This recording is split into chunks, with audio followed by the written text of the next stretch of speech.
Media बंधुओं, जैसा कि ये विदित है कि देश में लोकसभा चुनाव होने का समय अब बहुत नज़दीक आ गया है, जिसके चलते सत्ताधारी गठबंधन व विपक्षी गठबंधन की अर्थात एनडीए व परिवर्तित किए गए यूपीए की बैठकों का भी काफ़ी दौर चल रहा है। हालांकि इस मामले में हमारी पार्टी भी कोई पीछे नहीं है, बल्कि इन चुनावों की तैयारी को लेकर पिछले कुछ समय से पूरे देश में पार्टी की छोटी छोटी बैठकें व बंद जगह पर कैडर कैंप आदि लेने का भी कार्य काफ़ी युद्ध स्तर पर चल रहा है। और इतना ही नहीं, बल्कि अब एक तरफ सत्ता पक्ष का एनडीए अपनी फिर से पूर्ण बहुमत की सरकार बनाने के लिए अपनी दलीलें दे रहा है, तो वहीं दूसरी तरफ विपक्षी गठबंधन यहाँ सत्ताधारी एनडीए गठबंधन को इस बार चुनाव में मात देने के लिए उनकी नीतियों व कार्यशैली आदि का काफ़ी विरोध कर रहा है, जिसमें बीएसपी भी कोई पीछे नहीं है। जबकि सत्ताधारी पार्टी व विपक्षी पार्टियों के बने गठबंधन के बारे में सच्चाई तो ये है कि यहाँ वर्तमान में विपक्षी गठबंधन के प्रमुख दल कांग्रेस पार्टी ने आज़ादी के बाद शुरू में केंद्र व अधिकांश राज्यों में भी अपने लंबे अरसे तक रहे शासनकाल के दौरान अपनी हीन व जातिवादी एवं पूंजीवादी मानसिकता को त्याग कर यदि देश व आम जनहित में तथा कमज़ोर वर्गों के हितों में भी पूरी ईमानदारी से कार्य किया होता और विशेषकर कमज़ोर वर्गों के हित व कल्याण के मामले में परम पूज्य बाबा साहब डॉक्टर भीमराव अंबेडकर की सलाह को भी मान लिया होता, तो फिर ना तो बाबा साहब को अपने कानूनी मंत्री पद से उस समय इस्तीफ़ा देना पड़ता तथा ना ही आगे चलकर कांग्रेस पार्टी को केंद्र व अधिकांश राज्यों की भी सत्ता से बाहर होना पड़ता तथा ना ही फिर कमज़ोर वर्गों के लोगों को मजबूरी में बीएसपी के नाम पर अपनी अलग से राजनीतिक पार्टी बनाने की ज़रूरत पड़ती। और अब ये कांग्रेस पार्टी अपनी जैसी जातिवादी व पूंजीवादी सोच रखने वाली पार्टियों के साथ गठबंधन करके फिर से केंद्र की सत्ता में आने के सपने देख रही है, तो वहीं सत्ताधारी बीजेपी पार्टी भी पुनः केंद्र की सत्ता में आने के लिए अपने एनडीए गठबंधन को हर मामले में मजबूत बनाने में लगी है। साथ ही फिर से सत्ता में आने का दावा भी ठोक रही है। ये कह रही है कि इस बार बीजेपी और उनका गठबंधन 300 से ज़्यादा सीटें लाएगा, इसका भी दावा ठोक रही है, जिनकी कथनी व करनी में कांग्रेस पार्टी की तरह ही कोई खास अंतर नज़र नहीं आता है। कहने का तात्पर्य ये है कि अब ये दोनों बने गठबंधन यानी कि एनडीए व परिवर्तित किए गए यूपीए केंद्र की सत्ता में आने के लिए अपने अपने दावे ठोक रहे हैं, जबकि जनता को किए गए इनके वायदे व आश्वासन आदि सत्ता में बने रहने के दौरान अधिकांश खोखले ही साबित हुए हैं। वैसे भी कांग्रेस व बीजेपी एंड कंपनी के बने गठबंधन की अब तक रही सरकार की कार्यशैली यही बताती है कि इनकी नीति, नीयत व सोच सर्व समाज में से विशेषकर गरीबों, दलितों, आदिवासियों, पिछड़े वर्गों, मुस्लिम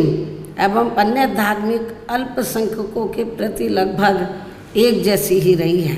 क्योंकि इन्होंने सत्ता में रहकर शुरू से इन वर्गों के मामले में अधिकांश कागजी खाना पूर्ति ही की है तथा ज़मीनी हकीकत में इनके लिए कोई ठोस कार्य नहीं किए हैं। लेकिन जब ये लोग सत्ता से बाहर हो जाते हैं तो तब फिर वे अपने वोट की खातिर इनके हितों में काफ़ी लंबी चौड़ी बातें करते हैं। जैसे कांग्रेस पार्टी का गरीबी हटाओ का व बीजेपी का हर गरीब के खाते में 20 लाख रुपए पहुंचाने को लेकर कही गई ये बातें सत्ता में आने के बाद केवल हवाई व खोखली ही साबित होकर रह गई हैं, जिसकी खास वजह से ही बीएसपी ने सत्ताधारी गठबंधन व विपक्षी गठबंधन से ज़्यादातर अपनी दूरी ही बना के रखी है। ऐसी स्थिति में अब इन वर्गों के लोगों को यानी कि कमज़ोर वर्गों के लोगों को आपसी भाईचारे के आधार पर वे अपना अकेले ही मजबूत गठबंधन बना के या हर मामले में अपनी एकमात्र हितैषी रही पार्टी बीएसपी को ही मजबूती देनी है तथा जिससे फिर यहाँ कोई भी गठबंधन केंद्र व राज्यों की भी सत्ता में पूरी मजबूती के साथ आसीन ना हो सके तथा इसके स्थान पर फिर इनकी मजबूत नहीं बल्कि मजबूर सरकार ही बनेगी। हमारी पार्टी का ये पूरा प्रयास होना चाहिए ताकि बीएसपी के सत्ता में ना आने की स्थिति में भी इन कमज़ोर वर्गों का यानी कि दबे कुचले लोगों का ये लोग ज़्यादा शोषण ना कर सके। इतना ही नहीं बल्कि ऐसी स्थिति में बीएसपी को भी सत्ता में आसीन होने का मौका मिल सकता है। और जब तक हम लोग अकेले अपने बलबूते पर खड़े नहीं हो पाते हैं, इसलिए इन सब बातों को ध्यान में रखकर अब बीएसपी को लोकसभा चुनाव में व इससे पहले राजस्थान, मध्य प्रदेश, छत्तीसगढ़ व तेलंगाना आदि राज्यों में होने वाले विधानसभा चुनाव में भी अकेले ही चुनाव लड़कर अपनी पार्टी का बेहतर रिजल्ट लाना होगा। लेकिन बीएसपी पंजाब, हरियाणा आदि इन राज्यों में वहाँ की रीजनल पार्टियों के साथ मिलकर जरूर चुनाव लड़ सकती है, बशर्ते अब वर्तमान में उनका एनडीए व परिवर्तित किए गए यूपीए से भी कोई संबंध नहीं होना चाहिए। इसके साथ ही पार्टी के लोगों को हर स्तर पर सत्ताधारी गठबंधन व विपक्षी गठबंधन के सभी साम दाम दंड भेद आदि हथकंडों से भी जरूर सावधान रहना है। इसके अलावा यहाँ मैं ये भी कहना चाहूँगी कि देश में लगातार बढ़ रही कमर तोड़ महंगाई, अति गरीबी व बेरोजगारी आदि की इन गंभीर समस्याओं के प्रति केंद्र के उत्तरदायित्व को लेकर कल से शुरू हो रहे संसद के मानसून सत्र में जवाबदेही का लोगों को काफ़ी बेसब्री से इंतजार है। किंतु मणिपुर में जारी चिंतनीय हालात, हिंसा व सुरक्षा ही अब नया मुद्दा बन गया है। किंतु इन समस्याओं के प्रति भाजपा का रवैया अब तक व्यापक जनहित का कम तथा अपने राजनीतिक स्वार्थ का ज़्यादा देखने को मिल रहा है, जिस कारण देश से जुड़े इन मामलों का जटिल बने रहना अति दुखद है। जबकि देश की प्रगति लोगों की उन्नति में ही निहित है, जिस पर पूरा ध्यान केंद्रित करने की भी सख्त ज़रूरत है।